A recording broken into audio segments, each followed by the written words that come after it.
Michelle, I never like those web sessions and roundtables where they go, the session will start in 3 minutes. And it says, and you're like, am I in the right place? That's really kind of funny. So you're in the right place. We're here. We're just hanging out. I know. They just kind of sit there waiting, and it'll say, I know. And who is that voice anyway? Who is that voice? I think it's the voiceover guy. The voiceover guy. Yeah. You know what? You have a really good radio voice, Mark. You could be a voiceover guy. Yeah. It's like they used to say, you have a face built for a call center. Oh, that's really funny.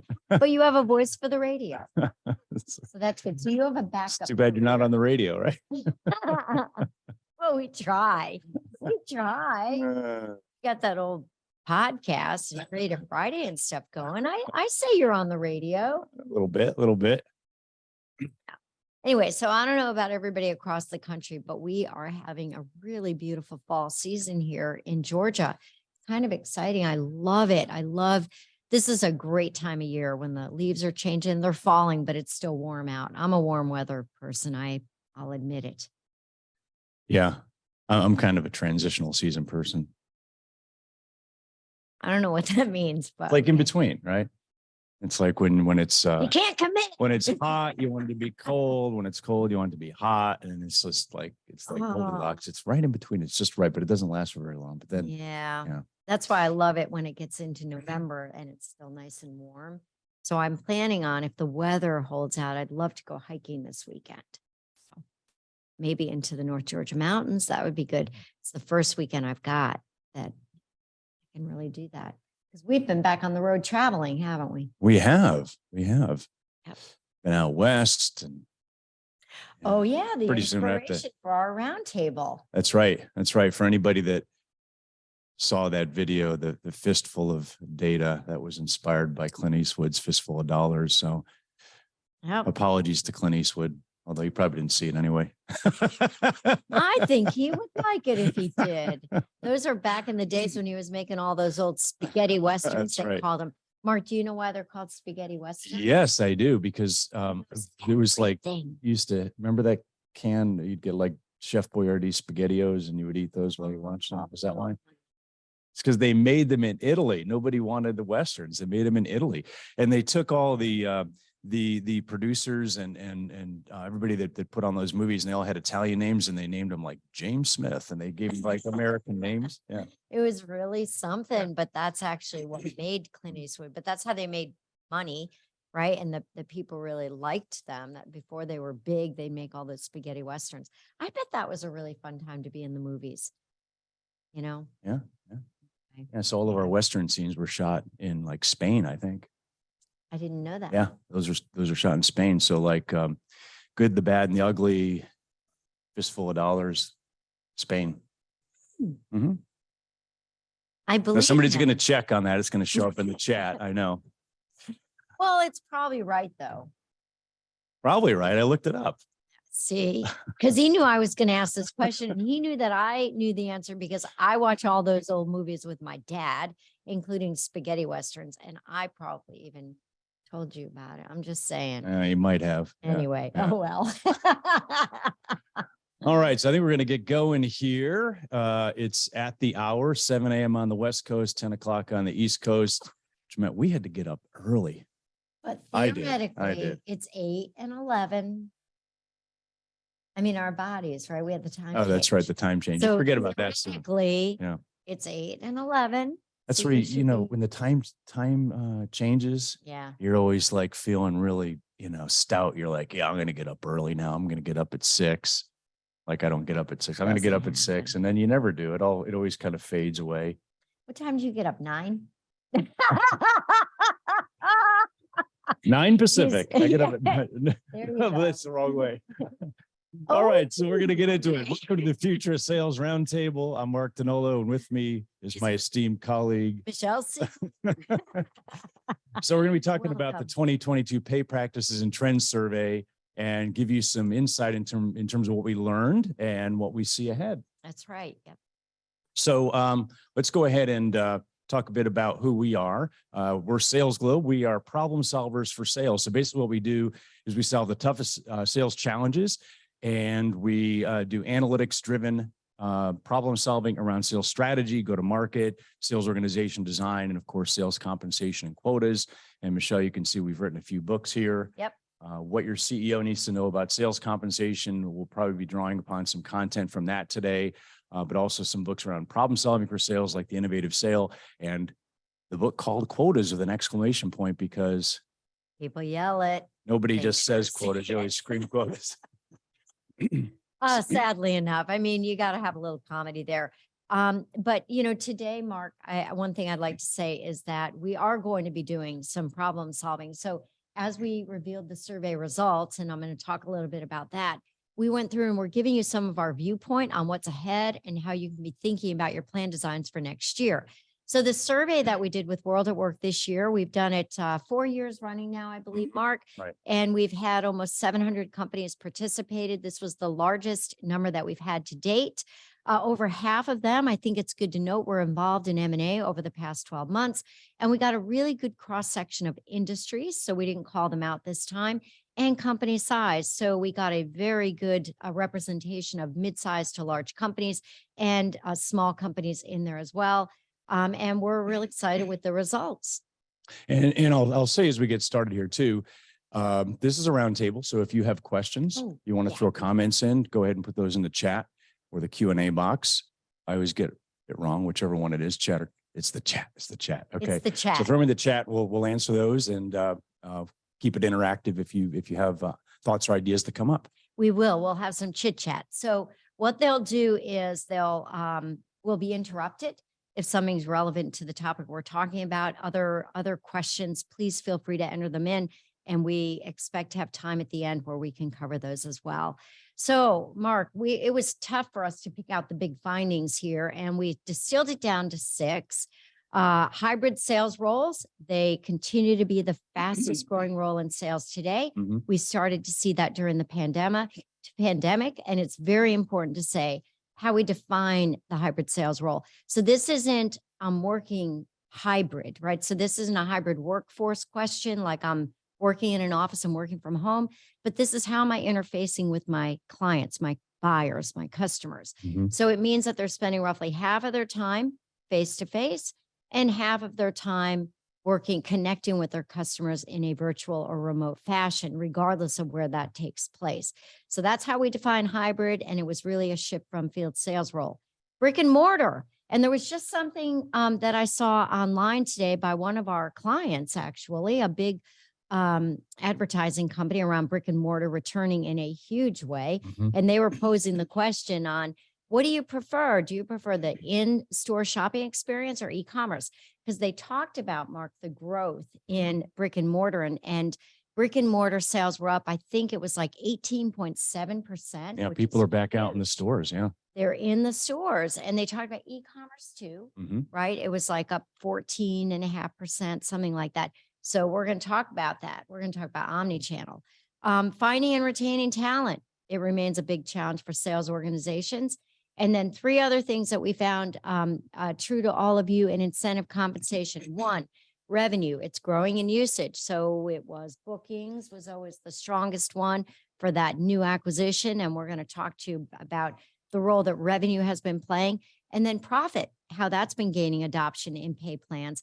And as a service, continues as a priority, although we know that it has been fraught with some maybe economically driven, we're not sure, issues in getting there. Yeah, I think as a service, I mean, that's been the trend, right? That's where everything's going in terms of moving off of selling the one-time license or the on-premise thing to the as a service. Interestingly, and we'll kind of color some of these comments today about what's happening recently, the as a service, the SaaS companies, particularly in software, are feeling the brunt of some of the recent economic pressure because of the variable nature of what they're buying, right? So in a couple ways, you can use less if you need to, so you haven't committed to that huge license, right, or depending on your contract terms. And then if you're laying people off and you don't have as many people, well, you're not going to have as many as a service seats, right? And we haven't heard as much about sales organization layoffs as much as general layoffs, but certainly that can have an impact on the as a service segment. Yeah, you're exactly right. And what we've been hearing, some companies are even questioning, should we be pushing it as much? And, and salespeople are saying, would I just be making more if I sold that one time upfront, cash, right? That one, with that upfront deal. Yeah. So, I see this point from Regina on the note here. Now there's going to be a fee for returning clothes. They'll drive people to go back to brick and mortar shopping. That's a really good point. I've heard some of that as well. Like, was it Stitch Fix or somebody $3.50 fee, or maybe that was the wrong company, but it's like $3.50 to return something. So it kind of, diminishes that a little bit in terms of certain people I know that buy massive amounts and they plan to return, 2/3 of it. Well, there's going to be a little bit of a penalty for that. So, so that's been used. That whole free return thing's been used for a while to really try to drive online. And, people have really picked up during the pandemic, but there's going to be a cost to that with some companies at least. well, let me tell you something. I'll let you in on a secret. So I actually put this on my post this morning on LinkedIn, Mark, and I talked about that I bought a pair of jeans in a store, a little boutique, independently owned store in Nashville. But I found out about this new brand of clothing that's made in America. I happen to like made in America clothing. I seek out made in America stuff anyway. So I bought a pair of jeans from them online, and I'm like, are you kidding me? They didn't fit, but same size, whatever, $10 to return them. No way. 10. Yeah. Yeah.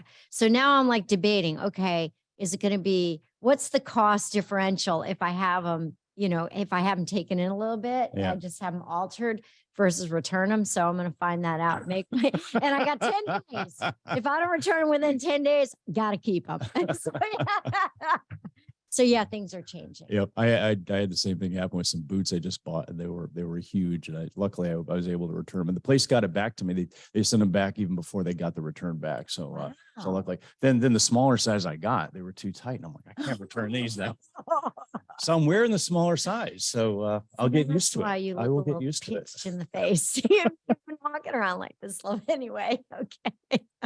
All right. So let's talk about what we're seeing ahead here. And some of these things, guys, we like to put together as storylines, visuals, because it makes it a little easier to grasp the idea. But like you said, Michelle, the future of sales is hybrid. And there was a big question a while back of, is field sales dead, right? Is field sales gone? Right. And what we found about a year ago is field sales is not gone. Field sales actually was coming back strong. And there were some other categories that were coming back even stronger. So let's take a look at that. At the height of the pandemic, we had about 60% of people working from home. Oh, I just got Honey, I shrunk the presenters. We had about 60% of people working from home, or working remotely full time. And we saw about a year ago, hybrid sales roles come onto the scene. Now, you mentioned before, hybrid sales roles are not just like regular hybrid roles where people are working half time at home, but we're really seeing they're spending about half their time working face to face with customers and about half their time on video or connecting in some virtual way, right? Yeah. And hybrid's a little different here too, because they're really trying to match up to what their customer does. So if their customer's working hybrid or their customers working remote, the salesperson is probably going to work remote as well, because they're not going to show up to an office with nobody there, right? Right. Yeah. Okay. So big reveal of hybrid about a year ago. So we've seen that as the fastest growing sales job category. About 54% of companies are increasing hybrid sales role headcount. So that one is in the lead. It used to be, Michelle, inside sales, to point number 3 there, right? Yeah. So inside sales was the fastest growing up until the pandemic, but it's still second fastest now. So Mark, and we go back to 2019, it was the hiring rate was 15 to 1 for every sales role. So, or field sales role. So 15 inside to every field sales role that was hired. Yeah. So you can see these are growing in a big way. They're projected to continue to grow as well. And then you mentioned brick and mortar, Michelle. You can see 52% of companies increasing retail sales headcount. Okay. Yep. That is a net increase. That's not just accounting for a lot of high turnover in retail, but it's a net increase in retail sales headcount. So that's big. Right. So what we're starting to see here, and we'll talk about this as we go along, is omni-channel is getting stronger, right? So people want to buy in different ways. We talked about the clothing. People want to buy in different ways, and companies are outfitting to do that, right? So they're getting ready to do that. Very clever. So brick and mortar strong, and then let's continue on to see where else this story leads. The organization hiring though, and again, we'll Mm. color this with some recent news, the hiring has not been to the level that they predicted last year. So you see that these are big increases in headcount. They had actually projected faster increases in headcount. I think some of that's due to the whole war for talent, that things have Yeah. been tight in terms of hiring. We're now seeing it swing around the other way, which is more layoffs. And I will say, like every time we talk about this, it was about a year and a half ago when we were doing our predictions. We said this was going to happen. We Yep, said this that's is a right. short run Yep. phenomenon, and we're going to start to see a swing back around. And we're going to find a new equilibrium, which we are starting to already see. Yeah, I don't think we've reached it yet, have we? We haven't Nope. reached it yet. No. So it's been, in short, without going into my whole economic speech, it's been a short run disequilibrium where you've got a shortage in supply Mhm. of from the sellers being people that are selling their labor, and you've got a short run increase in demand from the buyers. So that's going to drive price up. So we're seeing that war for talent. Yep. So point number 6, we'll go deeper into this in a few minutes, but companies are doing certain things to get people. So about 52% of organizations are increasing base pay, and we'll talk about that and some of the variables around that to reduce turnover and to get new people. And about a third of organizations are offering things like sign-on bonuses to get new talent. So they're taking some drastic measures, and we'll dip into that in a few minutes. But the big question here, and we're dealing with this with a lot of clients, is what do you do in terms of getting your organization ready for where things are going from an omni-channel standpoint? So how do you design the right coverage model and the right roles? And then from a talent standpoint, what's your value proposition? How are you going to Right. hold on to the people that you need, and how are you going to get new people without just throwing more base pay at them? And we have to start to look at how do we strengthen our messaging and our value proposition to our people about what we offer. So really, really important point. And I want to take a look at a question here. Is the move to hybrid increasing sales rep capacity? In other words, with less travel, can they cover more accounts? That's from Steve. Yeah, Steve, I mean, I think I agree with you. And I think that you're getting more efficiency because you can obviously make more video calls than you can make Mhm. individual sales calls. So I think that's a big input to how do we calculate sales capacity. So when you're doing your sales capacity model, you should have probably higher frequency or higher velocity for those hybrid roles. It's a great Yeah, point. and we ask people though, don't make it a 1-for-1. So if you believe you've saved, I'm going to make up 20 hours a week in travel time. Let's say that's what it was, right? Being on a plane or driving or whatever. You're not going to get a 20-hour a week capacity change. So just remember that, right? It's not really going to be a 1-for-1. Conservatively, Mark, we usually put in about 50%, depending on other activities or other things you have the reps doing. We talked about they need to be better problem solvers, and some companies are still ramping there. So we've gone as low as 30%, but you should see an uplift in capacity. Yes. Yeah. And I think you got to take a real measurement on that to that Yes. point, which is do your sales time allocation. We use Sales Time Optimizer or whatever tool you use, but make sure you understand what kind of call volume or visit volume you're getting in those hybrid roles. Don't just guess at it. Right. And then update your capacity model for that. Understand where your people are spending their time. Yeah. Yep. Okay. So a little bit more detail here. So on the hybrid roles, hybrid and inside are leading the way. 54% of companies increasing hybrid, 43% of companies increasing inside sales. We did not mention the third point yet, but 36% of companies increasing field sales. So you can see in all three of those sales categories, the numbers are up. And what's really interesting, and I love these kind of things because you can start to see what's happening in the market overall. The big push in all this hiring is toward new account sellers. Yeah. So your Dobermans, Yep. right? Or, your hunters. So new account selling is a priority. 61% of companies are increasing new account sellers in hybrid. 50% of companies are increasing new account sellers in inside sales.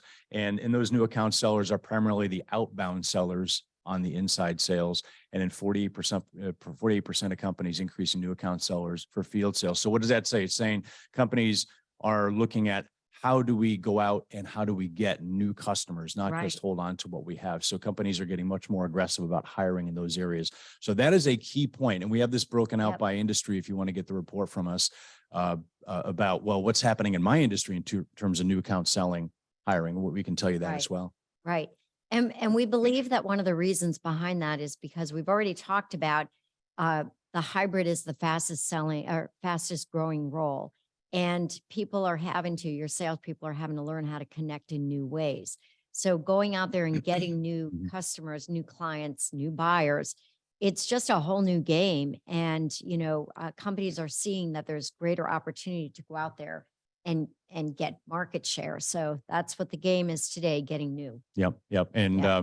good point just came up again. Thank you, Regina. The companies hiring people in other geographies for salaries that are in their home geography. So she used the example of California companies paying California pay Yeah. to people in Texas, and then it makes it harder for companies in Texas to compete, right?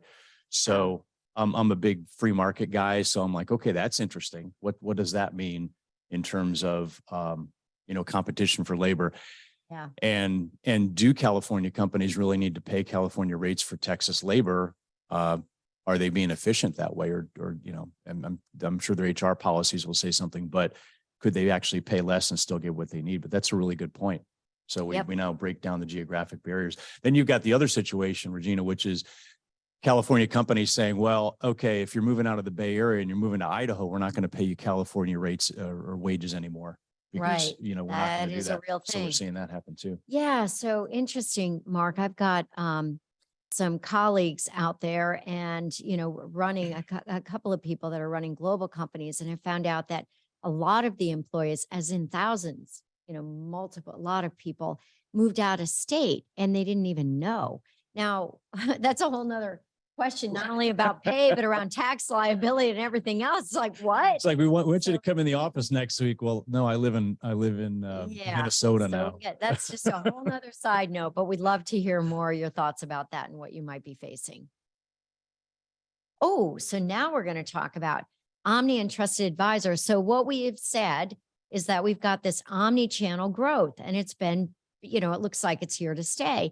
And Trusted Advisor status, which we know is no longer, it's not just a phrase, it's the way it is. And let's talk a little bit about why. We thought it would be good to talk to people about that. So we know that, back at the beginning of time, people didn't go very far. Everything was pretty local. And when we talk about primarily field, everything from the door-to-door salesperson to, oh gosh, back in the day, in those old movies, they've got the people driving the carts and the merchant would be going into the cities, right? But it was field, right? And they'd be going around. Oh, it's true field. They were actually out in the field. Yeah. Field out in the field. So then what we saw was that, I'm sorry, with globalization, we started to see some pressures for efficiency. So globalization.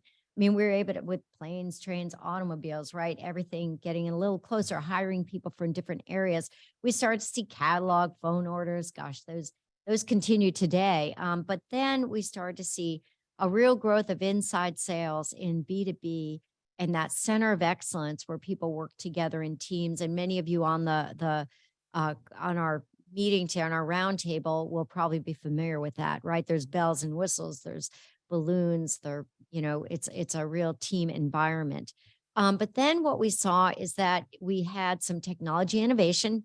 Hello, internet, right? So that came about, and the informed buyer, right? So the informed buyer, that's the one that talks to you, and they've already talked and they've already researched 5 or 6 other competitors. They already know what pricing looks like, et cetera.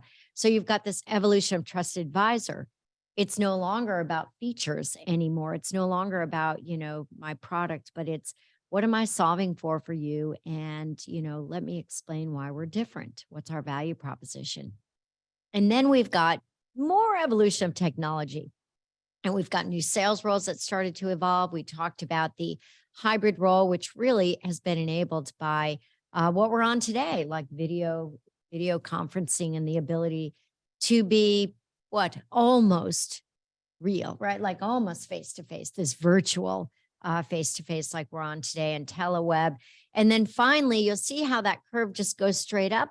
because we had the COVID acceleration, which created a lot of behavioral changes, which really were habits, right? We had to shop online. We started going to the curb. More calls were made from in the B2B space for orders. And then even companies started to adopt and put online a self-serve ordering. So then those habits, really became behaviors well ingrained. And so we know omni-channel, trusted advisor, here to stay. So why is that important to you? What does that mean for the sales process? What does that mean, right? So the legacy sales process, and yours may not be just like this. So this isn't about, this is the right sales process, but basically there was a couple things going on. Prospecting, where you go to the buyer; demand creation, where the buyer comes to you. The whole role was to engage, educate, and inform about your product, your features, your pricing, negotiate what that was. Mainly it was around the pricing. And then you'd win it, or maybe lose it, but then deliver it, right? But that's how it was. Now what's happened? Two drivers: evolution of technology and informed buyer. So now what we see is there's all of this planning, how we're going to go to market and how are we going to engage people in this very crowded space of competition. The whole discovery and qualification and value proposition, it like cycles around and around as sellers are being asked to really think about, what problem are we solving for? Right? And then as we get through and we're negotiating and looking at close win, it's not just about how much is it going to cost, but negotiation is really around, what does our relationship look like?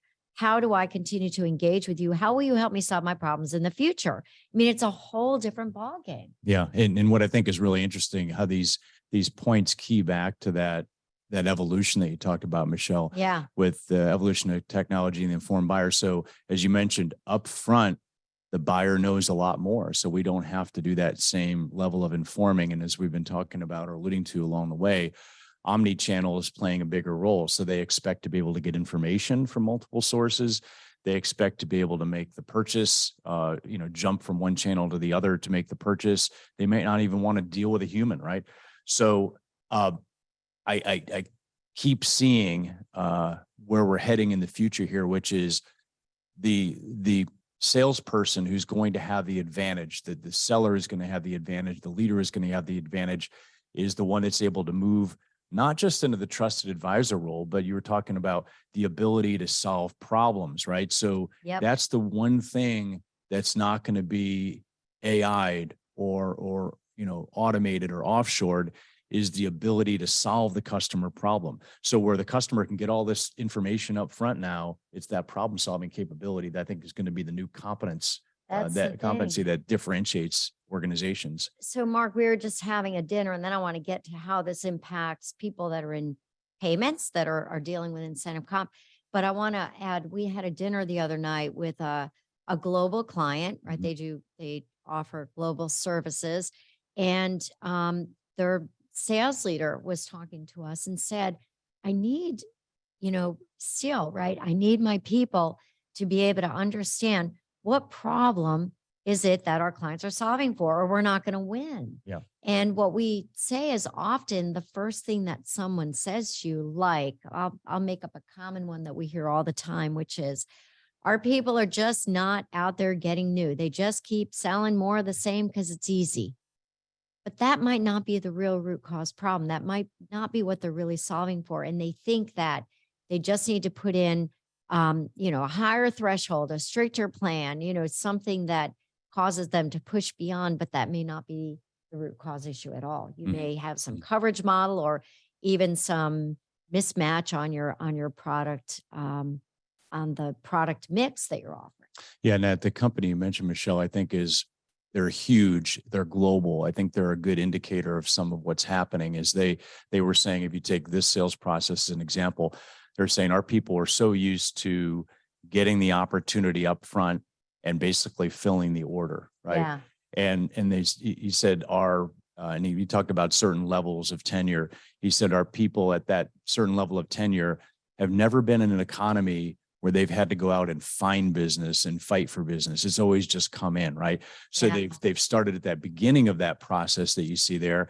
And he said they would then jump to the end, like, okay, we need to sell a big deal. I'm going to scope out something really big. And they weren't, as you said, getting to solving the problems. They were jumping way ahead.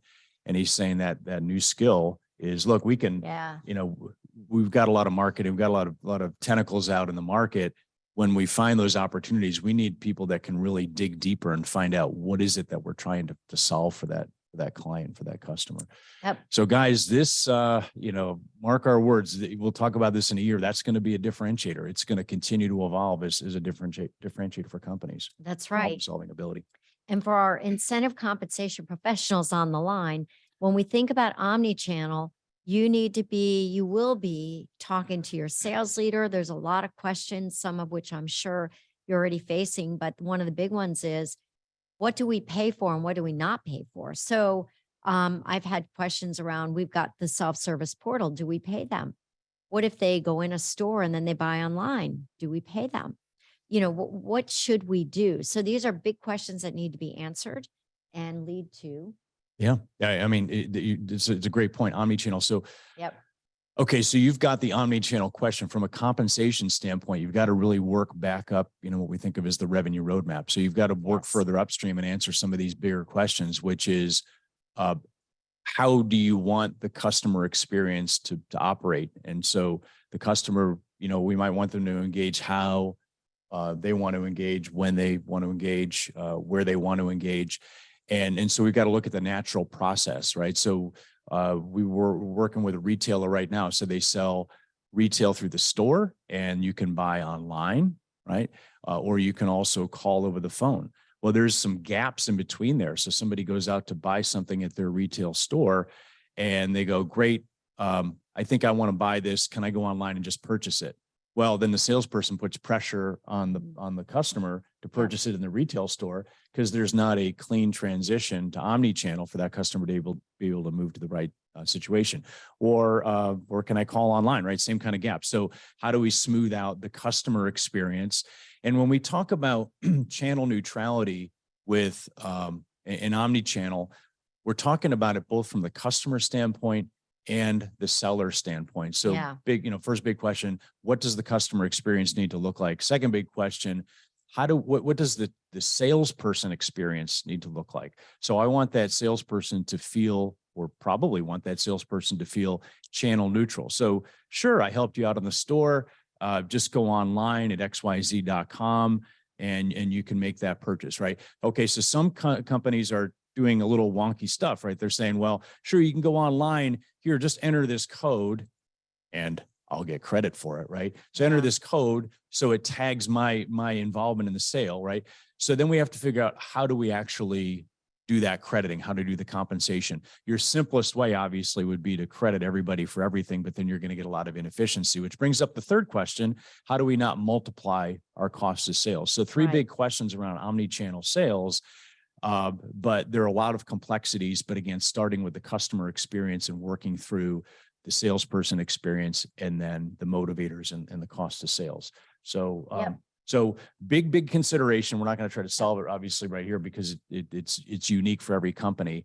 But some big considerations. And I think that this is a great piece of information for you to take back to your organization as you're facing the same challenge, right? So you're going to have your you probably finance and sales and who knows, maybe marketing in the room.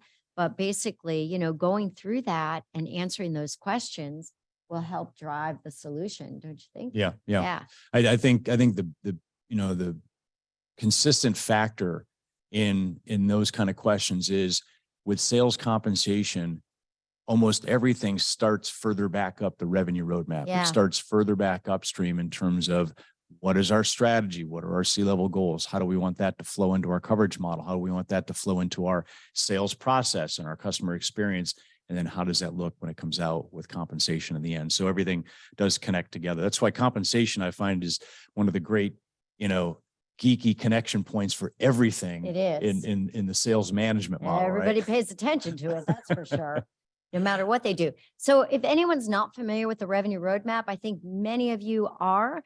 It's one of our foundational pieces. You can find them at salesglobe.com. And Mark has it right there. It's one of our So laminators. we So can pretend it's in back of us. We can pretend you just pulled it out of the wall or something. Anyway. Okay. So good point. all right, so let's dig a little bit further into the thing that we referred to earlier in that storyline, which is attracting and retaining talent. Yep. So the question comes up, what are companies doing to retain talent? What are companies doing to attract talent? Yep. Right. And the answers are not all that surprising, but the answers are somewhat concerning as well. So stopping turnover, these are the top actions that companies are taking. This is across industries. And again, we've got this cut by industry as well. So if you say what's happening in tech or healthcare or whatever, we can answer those questions for you. 52% of companies are increasing base pay to hold on to people. Okay, well, that's kind of obvious, no brainer, right? 42% of companies are increasing incentives. And there, I think it's 24% of companies that are doing both, Yeah. an increase on base Right. and an increase in incentives. And you've got 29% of companies already offering greater than 200% of target incentive upside in their incentive plan. So 200% in addition to their target incentive. And I'll come back to this in a second. 37% offering hybrid work. Okay, so you can, now this is really funny when you talk about sales organizations, because sales organizations have been hybrid for years. I know. I mean, how many Yeah. salespeople actually come and sit in the office? There's some companies where they do, but that's not an unusual thing. Yeah. About a quarter offering remote work and about a quarter offering enhanced reward and recognition. Okay, and I'll come back to some of these comments, but that's for stopping turnover. And then I want to go to the next one here, which is what are they doing to acquire new talent? Okay, similar types of numbers, 50% offering higher base pay, 39% offering higher incentives. Then you see signing bonuses, about a third offering signing bonuses, about a third offering hybrid work, and then about a little over a quarter offering remote work. Okay, so quiz question for everybody, and you don't have to answer, but kind of think of this. I know we always like quiz questions, so we all like the Cosmo quiz. It's What's your quiz question? Quiz question is, And what if I get it right? What you get a sense of pride and accomplishment. Okay. Okay. It's all about the ego. Okay, what's wrong with hiring and offering higher base salaries, higher base pay? What's wrong with offering higher base pay? You don't have to answer that. Okay, didn't I mention earlier, Econ 101, this is a short run problem. This disequilibrium in supply and demand in the labor market is a short run problem due to what's happening with the number of people in the workforce, the people that are, the departures or the quitters, what do we call them now? The lifestylers. This is a short run problem. What you're doing is you're committing to a long-term or long run solution for a short run problem. Once you offer those higher base salaries, that higher base pay, you're stuck with that for some period of time, right? And so then there are only three things you can do as a result of that. Right. So you can either increase quotas, or you can decrease costs somewhere else, or you can increase the price of your product.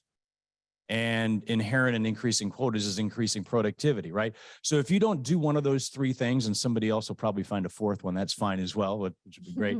But if you don't do one of those three things, you're going to be losing margin, right?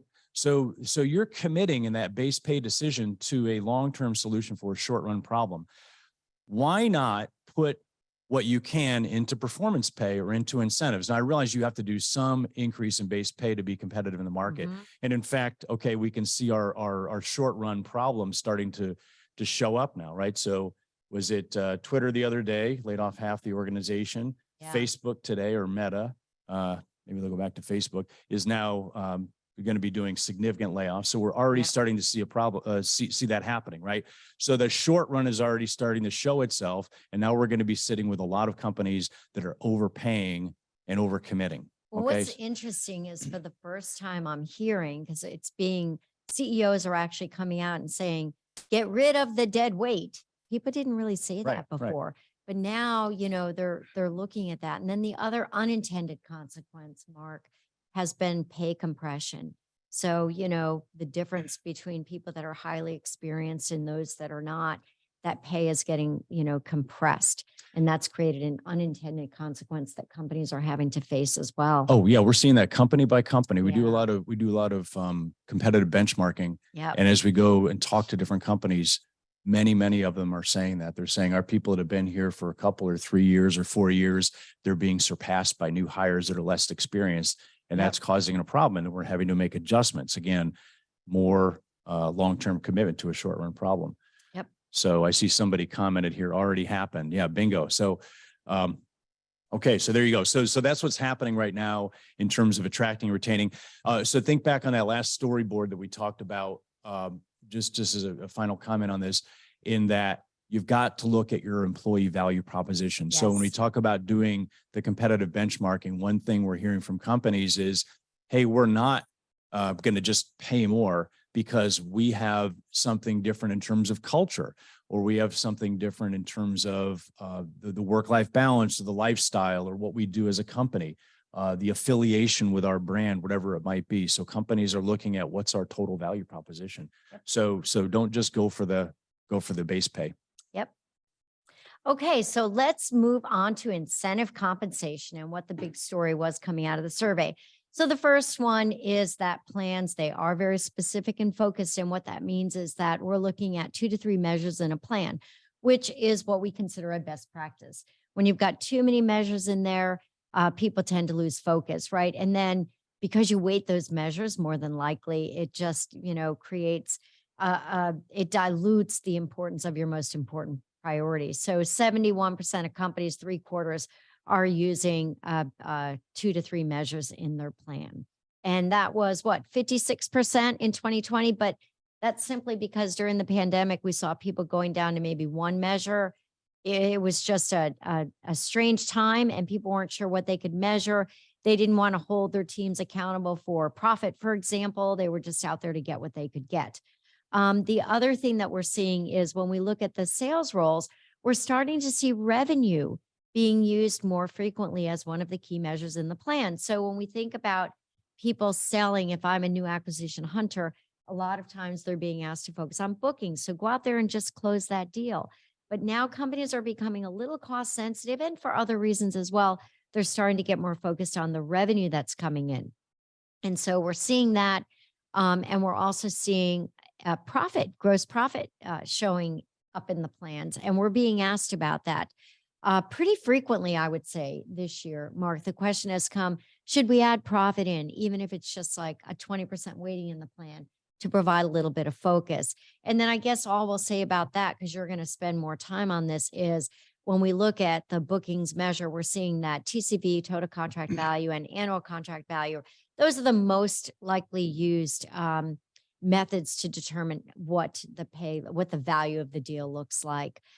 So the other big news is, which might not be big news for any of you, but maybe you would like to know that your colleagues and peers out there, everyone is still struggling with how do we set quotas in the next coming year.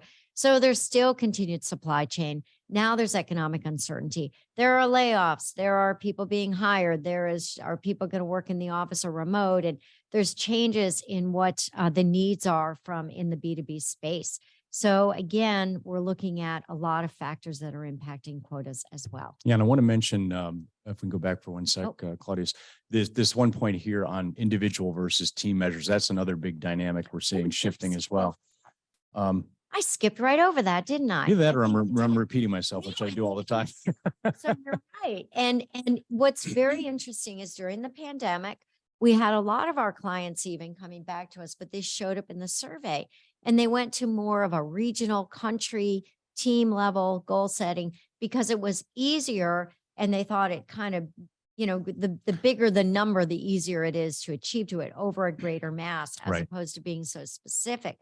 But there was pushback even at the individual seller level. So companies are working to get back to that individual measure. The individual seller wants it and the company does as well. Yeah. So that is an interesting shift that we're seeing going back toward individual, just for all the reasons you outlined. But that's one of those things I'm like, wow, isn't that cool that people really do want more individual accountability as well. Yep. Okay. So let's go on to the next point. Story and plan governors. I'm not supposed to talk about the election or governors, so we're not going to talk about that. We're going to talk about governors for the plan. So there is a general trend here that we're seeing in terms of during the pandemic, things like caps and thresholds came off plans. So companies are saying, we want you to be able to earn earlier. We're going to take the thresholds away. We want you to be able to earn the upside. If you can get it, we're going to take the caps away. So things opened up. Those governors were removed from the plans. And then what we're seeing now is a shift from 2021 to 2022 in the following areas. So caps are reducing to some degree. Now, we're not big fans of caps here at Sales Globe. We think about caps kind of like free range chickens, right? So you got this chicken sitting in a very small cage, and that very small cage is the pay cap, right? And that little very small cage is kind of depressing because it kind of influences how I perform as a chicken, right? So that's our pay cap.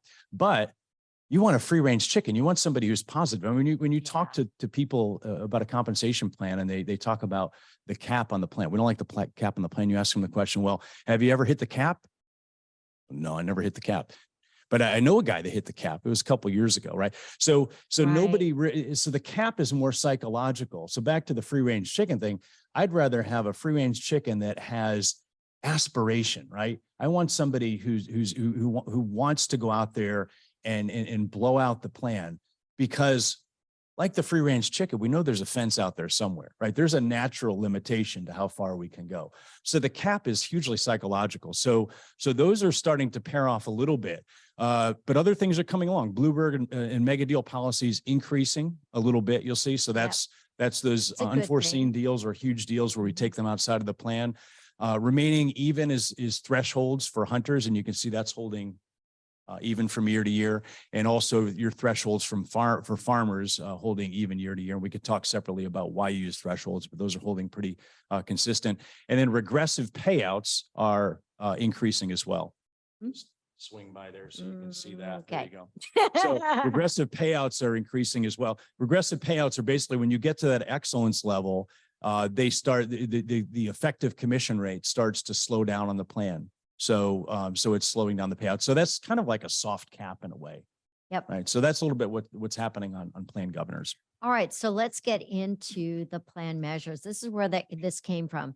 So we went across industry, and this is also for your field and hybrid sales roles. And actually the inside sales is in here too. So whether I'm doing account acquisition, account management, or I'm doing both, that we grouped in all the different jobs together. So what we found is top performance measure across all three areas. So whether I'm a hunter, a Doberman, or I'm out there doing account management, penetrating accounts, or I'm doing both, revenue appears to be the number one measure. It's the number one. 52, call it, it was 62 on acquisition and management. So call it more than half of companies are using that as the top measure in their plan. Secondly is coming in bookings, right? So that's when I book that order. And then gross profit as the third measure, with 39 and, about 35% of companies using that as well. So that's just a little bit of a breakdown. And again, as Mark said, we've got this broken out by industry and by job role as well. But we wanted to aggregate this to show you what it looks like. So a question came in from one of the viewers on, are we seeing compensation on price increase at all? Price increase, and that would be kind of inherent in revenue, but so it hits in revenue, but also on gross profit. And that was the question that came back to us, which was, if I'm understanding the question right, because you're looking up, and I never know what he's thinking when he's looking up. But anyway, one of the questions that have come back to us is, if I can give them control across the price that they offer, so they've got a starting and then a higher price. Obviously, that higher price brings in greater margin for the company. And the thought was, we could pay them for that spread, right? So the answer is yes, we are seeing some of that. However, your rep has to be in control of that, and it has to be realistic, right? Yeah. And probably the most common measure that I think I'm seeing on price increase is price realization. So it's a target price, and how close can you get to that target price? If you don't, like you said, Michelle, if the rep does have control over price, in margin, or even if they don't, one of our clients said recently that our reps are our customers' best negotiators. I mean, they'll come back and tell us why we need to lower the price for the customer, Yep. right? So that would say the Exactly. rep's not highly impacted or compensated for price in that situation. But Yep. good question. So the other thing is, we just wanted to bring up a consideration point because we're being asked this a lot as well. Whether you're paying on bookings or revenue, that's where it starts. But then it's like, okay, how do we measure what the value looks like? And it starts with contracts. And then you've got, though, we mentioned that TCV and ACV are being used most frequently for bookings by companies in this study. But then you've got MRR, monthly recurring revenue, and how long should that be paid out? Volume in units. It could be whether it's new business versus renewals. Do we pay for renewals and how much? And then one-time sales, right? So there's all these different things that you need to be thinking about in bookings and revenue, and get very specific on how that's defined and make sure that's communicated very well in your plan and very well defined for the sales reps so they know what they're going after. Yeah. Yeah. And I think one of the biggest challenges that I see in this area is that we're trying to align the SaaS payment with what used to be the perpetual license or the Right. premise payment. And the other one is the concern about annuity. So I don't want to create something that's going to be a long-term annuity that people are just going to continue to earn that money over and over and over as long as we have the account, because what it starts to do is it starts to offset the new customer selling. So you've got questions about what are the right roles. I'm going to just swing over here for a second. What's the timing of your payout? So when you're doing your TCV or your ACV, how much of that are you paying at the time of the deal? How much of that are you paying a year in or at certain points? Who's eligible? Eligibility. RPN responsibility, like I mentioned, retention, penetration, and new customer acquisition responsibility, and then finally rules of engagement. So how does the team work together? So again, going back up the revenue roadmap, the answer to a lot of the SaaS questions is going to be, how do we want that sales process, those rules of engagement, the sales strategy to work? That's exactly right. So as you're thinking about, you're being asked to solve for a plan, you're being asked to create a plan around everything as a service or as a service. There are these other questions that need to be answered. And this is, again, I think, a good tool, Mark, to get the conversation going with sales and finance and those that you need to get their buy-in from. Yeah, let me bring up another question here. Any thoughts on how to attach value to bookings for hunters in a consumption-based SaaS model? Yes. The challenge with a consumption-based SaaS model for a hunter is that we have some kind of soft commitment from the customer that we're going to use your product or use your service to a certain level, but we don't really know what that level is going to be until we get some time further out. If you have a true hunter or a true Doberman, you don't necessarily want them hanging around and babysitting the account for a year to see what that consumption level comes in at. One good solution, and there are a number, but one good solution that I liked was a company we worked with that had two different sales organizations. One was a software-based organization where they sold an actual license. The other was a service-based organization that was SaaS in nature. And what they found was the software-based license organization, people would get paid on billings. They'd work all the way to the end of the year. They'd work through the holidays because they knew bookings. I'm sorry. If I booked something, I would get credit for it, right? Yep. The other organization, the consumption-based organization, was paid on revenue or actual billings. Well, the consumption-based organization, they were enjoying the holidays in a different way, right? They were going home because they're like, well, if I sell something in December, it doesn't matter because I'm not going to see any revenue or billings come through from it anyway. So what they did, being good analytical people, is they figured out what is the typical percentage of committed consumption from the customer that will come in, because they had such a history of that. And what level can we actually commit to the salesperson and paying them so it actually turns it into a pseudo bookings measure. Right. And it totally changed the behavior of the organization. And because it was financially modeled well, they didn't lose money off of it. It was highly predictable. Yep. So like you said earlier, that might not be the answer for your company. Whoever asked this question, it was a great solution for that business. So we can, we'd be happy to talk further about that. But there's a lot of answers out there, and they're out there. It's just a matter of, figuring out the right one for your business. So a little bit about M&A, because we said that over half of the companies that were involved in the study were part of M&A over the past 12 months. And so, we've got 1, 2, 3, 4, 5, 6 top challenges, the top 3 role definition alignment across the organizations. And we hear this time and time again. So we had, about 80% of companies saying that that was the top challenge. And I focused in, Mark, on enterprise companies here because for M&A, it's more prevalent on the larger companies, how big those challenges really are. With a smaller company that might have 5 people buying, in, and there might be 2 more joining, the challenge may be a little bit less. So we wanted to get some good, solid representation. Incentive compensation alignment, that's everything from the pay philosophy to what the measures are used that people are paid on, to the timing. That is a big challenge as well. And then a big one we see that we're solving for all the time is total target compensation and pay levels across the organization. So, gosh, I still recall a global client that, it was, they offered on-prem, bought a software company, and their inside sales team with the premise product was fairly entry level. And the acquired company, their inside sales organization was extremely sophisticated. In fact, their pay rivaled that of the field sales of the other company that was acquiring them. And that was a highly compensated role. Well, they immediately started to see fallout where people were leaving the company and they couldn't figure out why, of the company that they had acquired. And they found out, rumor mill, right? Chatter at the cooler and beyond. They thought that their roles were going to be diminished. So they started going to the competitor.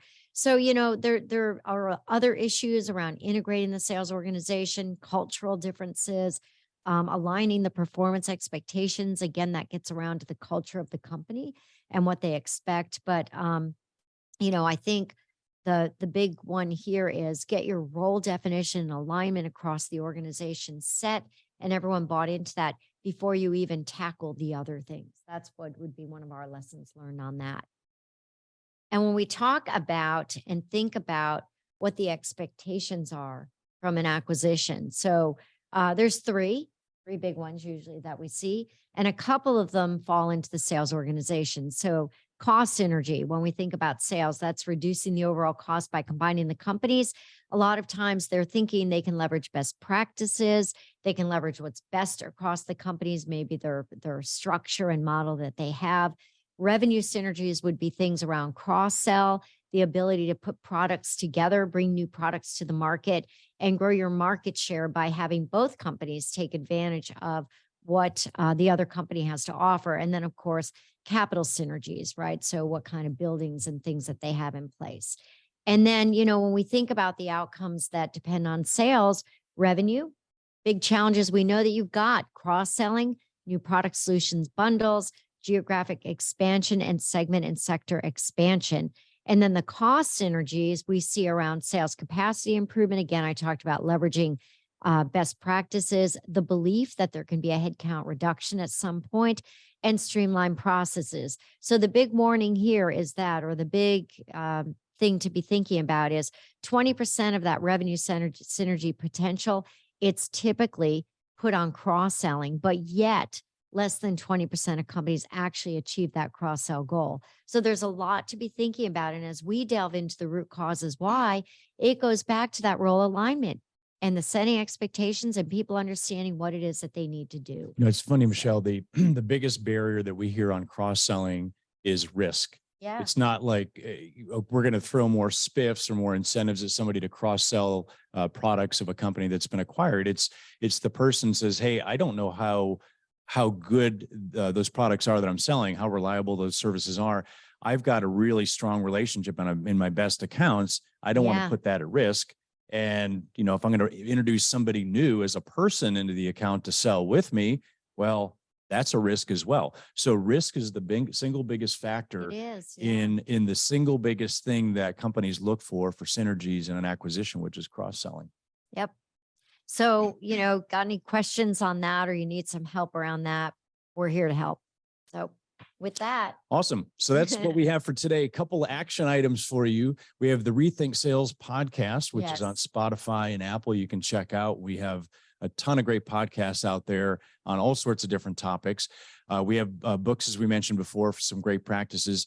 And call us, email us. If you need advice, you need some ideas, you need some help making something happen, whether it's a significant transformation or it's focusing specifically on your sales compensation program, we'd love to help you solve the problem. So thanks everybody Yes, for we joining would. us. Thanks a lot. And we really appreciate you taking time out of your day to spend with us. We hope this was enjoyable for you and that you learned something new. Thanks everybody. Have a great Thank rest of your week. you.